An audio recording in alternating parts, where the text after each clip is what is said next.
ये कहानियाँ केवल धार्मिक महत्व नहीं रखतीं, बल्कि हमारी सांस्कृतिक धरोहर का अमूल्य प्रतीक भी है। क्या आप जानते हैं कि इन कहानियों के पीछे कितने रहस्य छिपे हुए हैं? एक ऐतिहासिक घटना के रूप में राम सेतु का निर्माण अद्भुत जानवरों की भूमिका को प्रदर्शित करता है। यह महाकाव्य हमें बताता है कि इन जानवरों का आकार कितना विशाल था। सोचिए, ऐसे जानवरों के साथ मिलकर एक पुल का निर्माण कैसे हुआ होगा। श्री राम का पहला कदम उस राम सेतु पर रखा गया था, जो आज भी पूजा का एक महत्वपूर्ण स्थल बना हुआ है। क्या आप जानते हैं कि उसके निशान आज भी वहां मौजूद है, जो हमारी सांस्कृतिक पहचान का प्रतीक है? यह पहचान क्या हमें हमारी जड़ों से जोड़ती है? हमारा मानना है कि राम सेतु केवल धनुषकोडी के 8 द्वीपों का नाम नहीं है, बल्कि यह उससे कहीं अधिक बड़ा है। सोचें, क्या इसके अन्य भाग भी कहीं छिपे हुए होंगे? क्या हमें इनके बारे में और जानकारी मिल सकती है? कहा जाता है कि राम सेतु का एक बड़ा हिस्सा धनुषकोडी की ओर जाता था और वहां मिलते हुए पत्थर उसी से जुड़े हुए हैं। क्या ये पत्थर हमें कोई महत्वपूर्ण संकेत देने का प्रयास कर रहे हैं, या यह सिर्फ एक संयोग है? राम सेतु का इतिहास 15वीं सदी से जुड़ा हुआ है, जब लोग पैदल श्रीलंका की यात्रा करते थे।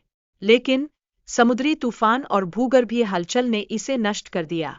सोचें, यह स्थान किस तरह की घटनाओं का साक्षी रहा होगा।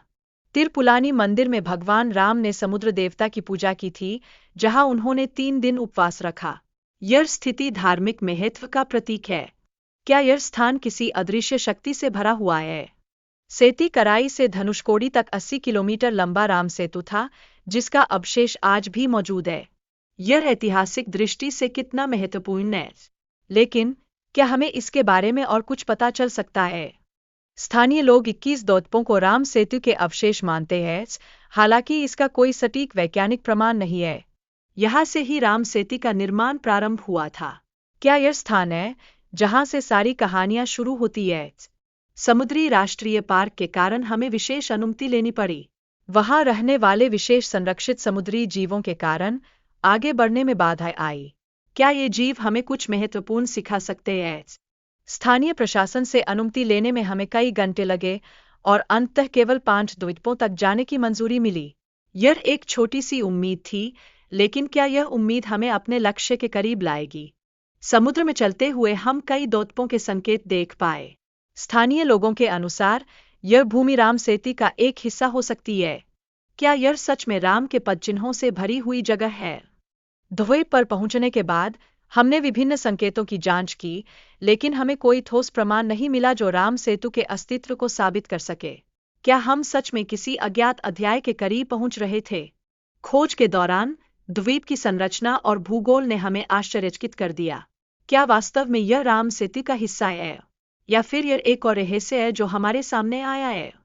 द्वीप के चारों ओर के पानी की गहराई और लहरों की स्थिति ने हमारी खोज को और कठिन बना दिया। क्या यह सब एक इत्तेफाक है, या हम सच में किसी गहरे रहस्य को छूने की कोशिश कर रहे हैं? यह स्थान समुद्र की लहरों और दृश्य के संदर्भ में रामायण के वर्णन से मेल खाता है। यहाँ की लहरें भगवान श्रीराम के चरणों के प्रभाव का प्रतीक है। क्या यह संकेत हमें और आगे बढ़ाते हैं? हमने समुद्र में 10 किलोमीटर की गहराई में कदम रखा और वहां हमने चरों की खोज की। यह स्थान सामान्य मछुआरों के लिए भी अज्ञात रहा है।